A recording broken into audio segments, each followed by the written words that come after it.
মানুষের বাঁকা কথা আমাকে দমাতে পারে না, কারণ আমি জানি আমার যোগ্যতা কী।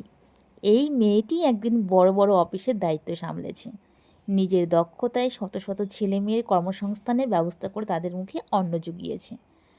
অনেকে লড়াই আর পরিশ্রমের মধ্য দিয়ে প্রচুর মানুষকে এক ছাদের নিচে এনে তাদের রুটি রুজির ব্যবস্থা করার অভিজ্ঞতা আমারও রয়েছে। আজ যখন আমি ঘর সংসার সামলে আমার এলাকার উন্নয়নের জন্য রেলের দাবিতে পথে নেমেছি, তখনও কিছু মানুষ কথা বলতে ছাড়ে না। তারা হয়তো আমার পেছনের সেই পরিশ্রমের দিনগুলো দেখেনি বা জানে না, কিংবা আমার সক্ষমতা সম্পর্কে তাদের কোনো ধারণাই নেই। সত্যি বলতে আমি জানি আমি কী ছিলাম। যারা আমাকে চেনে তারা আমাকে ভালোভাবেই চেনে। আর আজ আমি কী করছি সেটাও আমি খুব ভালো করে জানি। সেদিন যেমন মানুষের কর্মসংস্থানের জন্য লড়েছি, আজ তেমন লড়ছি আমার এলাকার আগামীর জন্য। আমার কাজ আমি যথেষ্ট সম্মানের সাথেই করি, আর সেই সম্মানের জায়গা থেকে বলছি, কারোর অবান্তর সমালোচনা আমাকে থামিয়ে দেওয়ার ক্ষমতা রাখে না। আমি আমার জীবনকে আমার নিজের শর্তে এবং মাথা উঁচু করেই উপভোগ করব। তবে হ্যাঁ, নিজের জীবন উপভোগ করার মাঝেও যেমন পরিবারের প্রতি দায়বদ্ধতা আছে, তেমনি আছে আমার সমাজের প্রতি কর্তব্য। আমি বিশ্বাস করি, ঘরের প্রতিটা লক্ষ্মীরা যদি একবার ঘরের চৌকাঠ পেরিয়ে নিজের অধিকারের জন্য দাঁড়ায়, তবে সেই লড়াই কখনোই বৃথা যেতে পারে না। মানুষের কথা কান না দিয়ে আমি কোনো দিন থেমে থাকিনি, আর থাকবও না। কারণ আমি জানি আমি যা করছি তা সততার সাথেই করছি। আমার সংসার আমার গর্ব, আর আমার এলাকার রেলের লড়াই আমার অধিকার।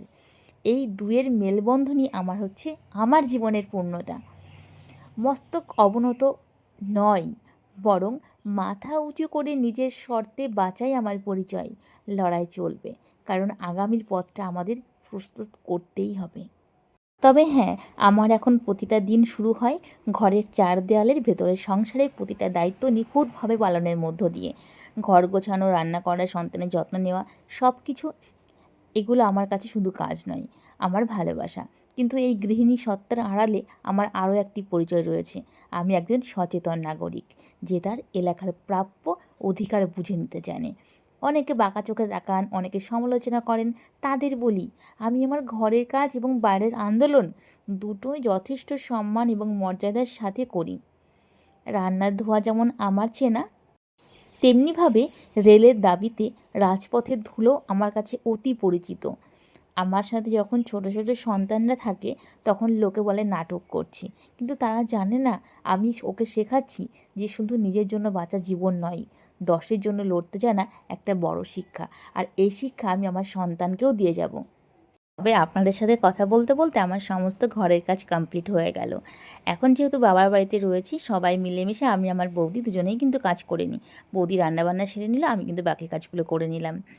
তো মিলেমিশে থাকলে এটাই একটা সুবিধা। আর আমরা কখনোই, আমরা ননদ বৌদি একসাথে থাকলে আমরা কে কখন কাজ করবে সেই অপেক্ষায় থাকি না, যে যার মতো করে আমরা কাজ করে নিই।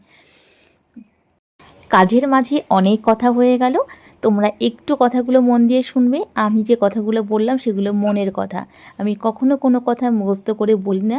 প্রথম কথা হচ্ছে, দেখো, সবাই কিন্তু একইভাবে যে ঘোমটা টেনে সংসার করতে সবাই কিন্তু পারে না। হ্যাঁ, আমি খুব ভালোভাবে সংসারটা বুঝি, আমিও মানুষকে সম্মান দিয়ে কথা বলতে পারি, কিন্তু আমার মধ্যে একটা প্রতিবাদী রয়েছে, সেটা আমার রক্তে রয়েছে। এটা আমি চাইলেও চেঞ্জ করতে পারবো না।